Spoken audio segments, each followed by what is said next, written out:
Hello, hello, je suis ravie de vous retrouver pour cette guidance Oracle Astro des Sagittaires et Ascendant Sagittaire pour le mois de septembre. La période de la Vierge n'est pas obligatoirement la période que vous préférez. La Vierge est positionnée dans votre maison 10 qui est la maison de votre carrière et de vos ambitions. Le soleil va illuminer cette maison et vous allez être certainement dans une réflexion très importante pour savoir ce que vous pouvez faire pour réaliser vos ambitions.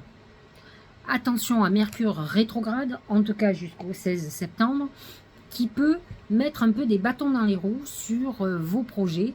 Donc réfléchissez bien, utilisez quand même l'énergie de la Vierge pour analyser, poser le pour et le contre, aller en profondeur sur les détails pour voir si vous êtes prêt ou prête à vous lancer.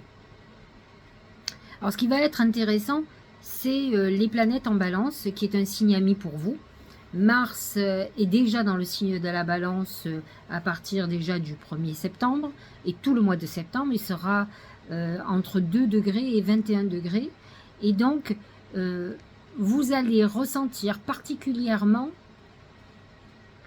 une envie de faire des rencontres. Alors déjà, le Sagittaire à la base, il a un côté festif, très ouvert. Il adore faire des rencontres nouvelles parce qu'il aime apprendre des autres. Et donc là, avec ce Mars en balance, vous aurez envie de beaucoup plus, comment dirais-je, d'interaction, de rencontres nouvelles, de discussions, apprendre beaucoup des autres. Le Soleil en balance à partir du 23 septembre, identiquement, va mettre en lumière votre réseau amical, vos amis, vos ennemis. Mars en balance peut amener quelques clashs avec des personnes avec qui on était proche depuis un certain temps. Alors, ce qui va être intéressant, c'est quand même que cette maison 11, c'est la maison aussi de vos protections, guides spirituels, anges gardiens. Et alors bien sûr, il n'y a pas de nouvelle lune ce mois-ci en balance, mais il va y avoir une pleine lune, balance bélier, donc il va être votre axe 11-5, qui est un axe très chanceux. Ça sera le 29 septembre, il ne faut pas la louper, cette pleine lune. C'est une pleine lune très favorable pour vous et très favorable pour se reconnecter à vos guides. Donc c'est un bon moment pour prier, pour faire ses vœux, pour demander le plus de choses possible. D'autant plus que cet axe 11-5 est un axe chanceux qui vous ouvre beaucoup de perspectives. C'est un axe aussi du relationnel. Donc c'est un moment où vous pouvez avoir des perspectives nouvelles dans votre vie grâce à des rencontres nouvelles. Alors, Pluton est toujours en Capricorne, dans votre maison 2.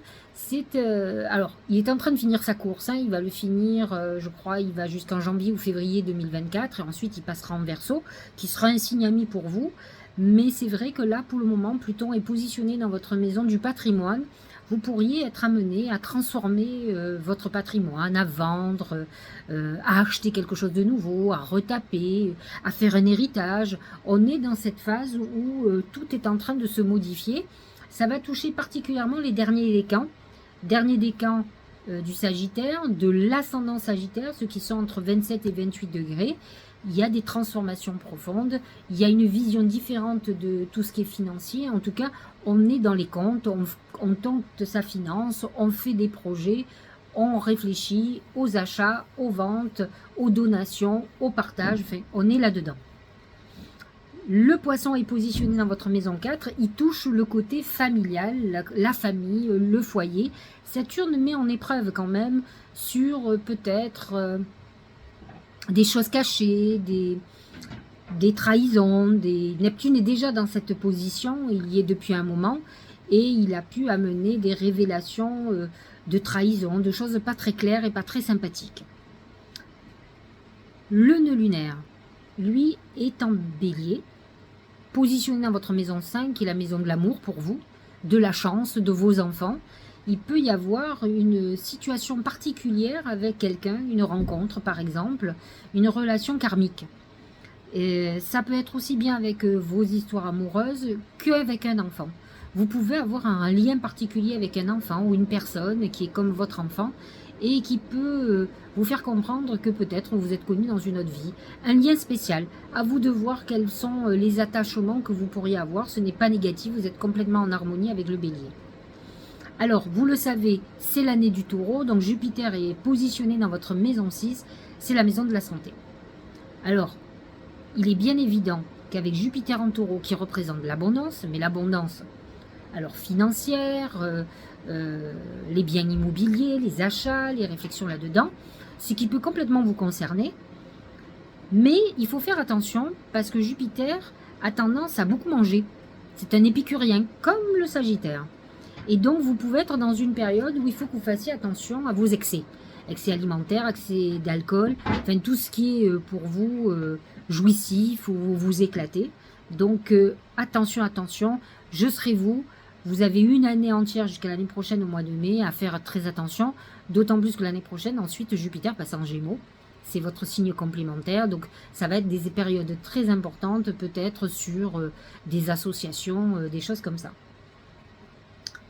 Nous allons clôturer avec Vénus qui est en Lion, qui est dans votre maison 9. Là aussi, vous êtes en harmonie. Alors, ce qui est intéressant, c'est qu'il y a quand même le nœud lunaire et cette pleine lune du 29 septembre qui sera lune maison 5 pour vous, avec le soleil dans votre maison 11, mais il y a Vénus en maison 9, qui est un signe de feu aussi comme vous, et donc qui vous ouvre des perspectives nouvelles. Vous pourriez faire une rencontre de quelqu'un si vous reprenez des études, si vous partez à l'étranger. Peut-être aurez-vous envie de chambouler pas mal de choses. Vous pouvez aussi être ouvert à gagner de l'argent avec l'étranger, avec Internet, en étendant des perspectives nouvelles, des choses très innovantes. Vous verrez. En tout cas, Vénus va être directe à partir du 5 septembre et c'est là que vous allez commencer à voir tout ce qui va se mettre en place pour vous. Alors, je tiens quand même à dire qu'il y a une pleine lune en poisson, donc maison 4, maison 10, puisque soleil en vierge, lune en poisson, c'est l'axe des ambitions et de la famille qui s'affrontent, hein, bien sûr, c'est le 31 août, donc à vous de voir si vous négligez pas quand même votre famille pour vos ambitions, ou vice-versa. Donc c'est vrai qu'il va falloir trouver un juste équilibre. Et une nouvelle lune le 15 septembre, qui elle sera en vierge, donc dans la maison de vos ambitions. C'est vrai que vous aurez tendance à mettre en route peut-être un projet nouveau qui va vous tenir à cœur. Voilà pour l'astrologie. On va passer de suite à tout ce qui est oracle. Et on commence bien entendu avec mon oracle magique du mar de café. C'est le palais. Le palais, ça représente plusieurs choses. À la fois, c'est tout ce qui est immobilier. Et c'est ce que je vous disais, avec Pluton en maison 2, on va parler de maisons, d'appartements, d'achats, de ventes, de rénovation, de transformation, de partage, d'héritage. Donc c'est ce qui va être, et ça concerne un bien ou des biens. Ça, c'est la première chose. Mais vous avez aussi Saturne en maison 4 et Neptune depuis un certain temps, qui peut amener une restructuration de votre vie familiale.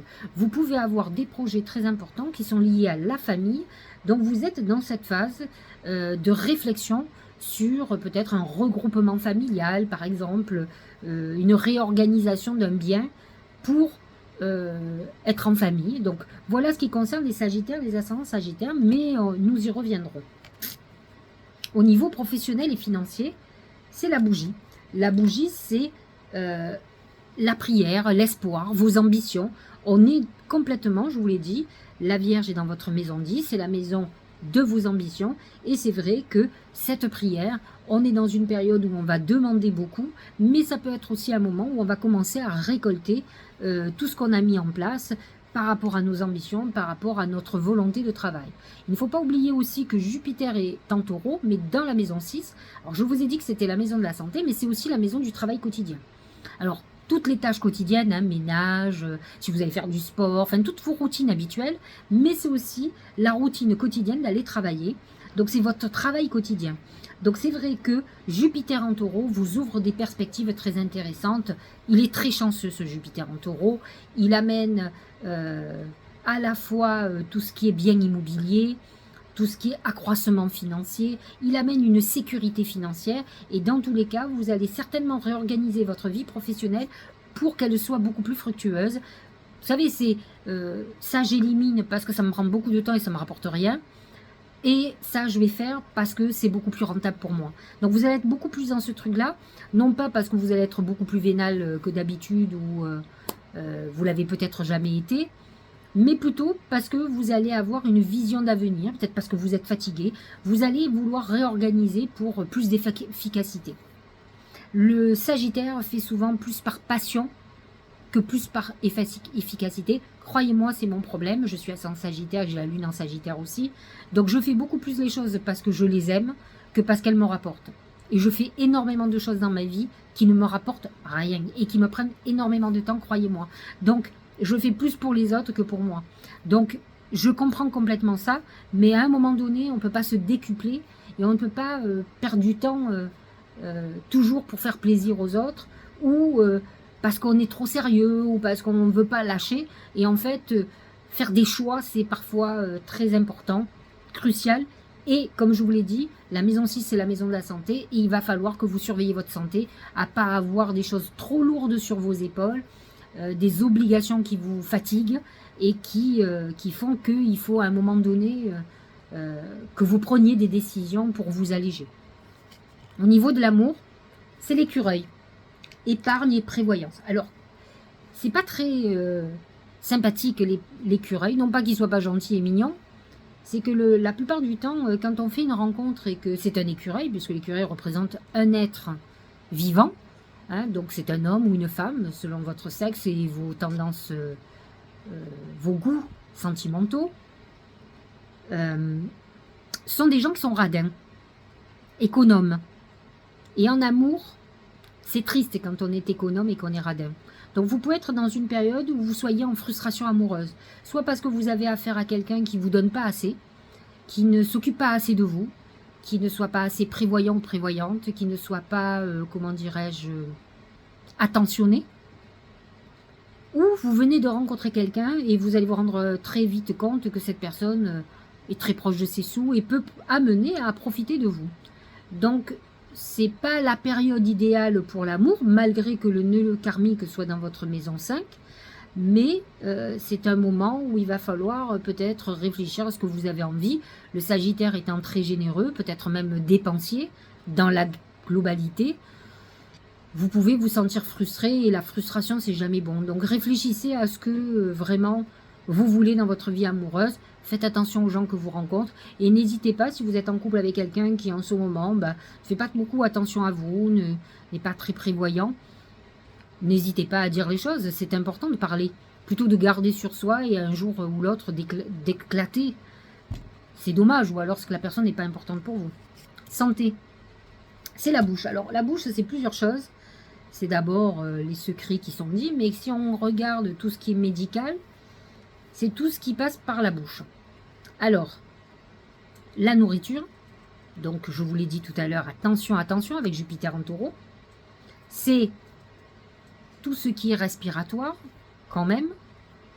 Faites attention, voyez cette bouche avec cette fumée, si vous êtes un fumeur ou une fumeuse, c'est pas très bon pour vous. C'est tout ce qui concerne l'œsophage, les intestins, l'estomac, etc. Donc, faites très attention. Ça peut être nocif dans un sens négatif du terme. Nous allons voir le Tao. C'est la suite. Alors, loyauté, adaptabilité, coopération, confiance, fiabilité, sensibilité aux autres, service, abstention de conseil. Ça, c'est très vierge. La Vierge est très au service des autres. Alors, le Sagittaire a ça, c'est qu'il a besoin, lui, d'avoir une vie utile. Et donc, vous verrez souvent des Sagittaires, alors comme ils aiment l'étranger, à partir en mission humanitaire. C'est leur truc, l'humanitaire. Et donc, vous pouvez être dans cette phase où vous avez besoin aussi d'être utile. Alors, faites très attention, parce que si vous êtes dans une période où vous avez l'impression d'être frustré et que vous n'avez pas le temps de vous occuper de vous, alors que bon, Jupiter en taureau dans votre maison 6 vous pousse à vous occuper de vous, à prendre soin de vous, à vous soigner, etc., vous allez être obligé d'être recentré sur vous. Donc, sachez faire le juste équilibre entre les deux, mais vous devez être votre priorité dans tous les cas, ça c'est sûr. Le fabuleux accord. Tout ce qui vous arrive existe grâce à un accord passé entre vous et l'intelligence universelle. Alors, conscient ou inconscient, Vous avez certainement, à un moment donné, désiré pas mal de choses. Et vous savez que quand on fait des demandes, des désirs, quelque part, c'est un pacte. Parce que de toute façon, pour obtenir quelque chose, vous devez sacrifier quelque chose ou vous offrir quelque chose. Donc si effectivement vous avez dit, je vous donne un exemple, je ne sais pas, ça vous est déjà arrivé, ne serait-ce que dans le... Si vous me donnez ça, je ne ferai plus ça. Par exemple, si je gagne, je sais pas moi, si j'ai ma promotion, j'arrête de fumer. Vous avez intérêt à vous y tenir. Parce que ne croyez pas que ces paroles sont dans l'air. On vous entend. Ce sont ça des pactes avec l'intelligence universelle, avec Dieu, avec l'univers, avec vos anges gardiens. Donc faites très attention au pacte que vous avez fait. En tout cas, on vous dit que vous êtes dans la période où effectivement, vous avez passé un accord et il y a des choses qui vont arriver. Alors attention, si vous avez tenu vos accords, là c'est le moment de la récolte, hein, c'est les bénédictions, mais si vous n'avez pas tenu vos accords, vous risquez d'avoir un revers de fortune. Alors posez-vous la question, si tout arrive de travers, si vous n'avez pas un jour fait des promesses à vous-même, à Dieu, à l'univers, à vos anges, que vous n'avez pas tenu. Dernier oracle, c'est la lumière intérieure. Lorsque je rayonne de ma lumière intérieure, toutes les personnes extérieures en bénéficient, rayonnent à leur tour de leur propre lumière. Alors, ce n'est pas un oracle de moi. J'ai envie de vous dire que la lumière intérieure vous fait particulièrement vous rayonner et que les autres le perçoivent. Vous savez, souvent, vous avez dû rencontrer des personnes qui vous disent « Mon Dieu, qu'est-ce qu'elle est lumineuse !» On dirait un rayon de soleil. Eh bien, c'est cette lumière intérieure, cette paix intérieure, votre bienveillance qui transpire de vous et qui vous ouvre beaucoup de portes. Avant d'offrir aux autres, alors vous allez attirer des gens qui vont être subjugués par cette lumière que vous pouvez faire sortir de vous-même. Mais vous pouvez aussi attirer des gens qui vont se dire « Ah, c'est intéressant, c'est quelqu'un qui... » Parce que les gens malveillants, profiteurs, sentent quand ils ont quelqu'un en face de gentil, mais qui a de la chance, qui attire. Et quand on est rayonnant, on attire. Donc, pour moi, c'est beaucoup plus ça, la lumière intérieure, c'est celle qui va faire que vous allez être une star. C'est un peu cette Vénus en Lion qui va vous aider à rayonner de tout votre être. Voilà. Donc, un mois de septembre plutôt pas mal rempli. Ah, mais attention, j'ai encore un oracle, je l'avais oublié celui-là. Vibrer avec un bel arbre. En principe, quand je vois l'arbre, c'est souvent lié au taureau. Jupiter et Uranus en taureau dans votre maison 6. Lève-toi, ressens ton ancrage profond à la terre, sens ta connexion intense au ciel, laisse la vibration qui t'anime, qui te passionne et qui t'énergise traverser ton être et te porter. C'est les signes de terre. C'est la Vierge, cet ancrage, mais c'est aussi Jupiter et Uranus en taureau qui vont vous aider. Le Sagittaire est un peu éparpillé. Et là, ces planètes en taureau vont vous aider à être beaucoup plus ancrés, à être beaucoup plus concret dans tout ce que vous voulez, à être peut-être un peu moins motivé que par votre passion. Il va y avoir peut-être certainement même une réflexion derrière. Et ce mois-ci, ça va être particulièrement actif puisque en plus le soleil est en Vierge. Voilà, j'espère que cette guidance vous aura éclairé. Je vous souhaite un très bon mois de septembre et puis je vous dis au mois prochain.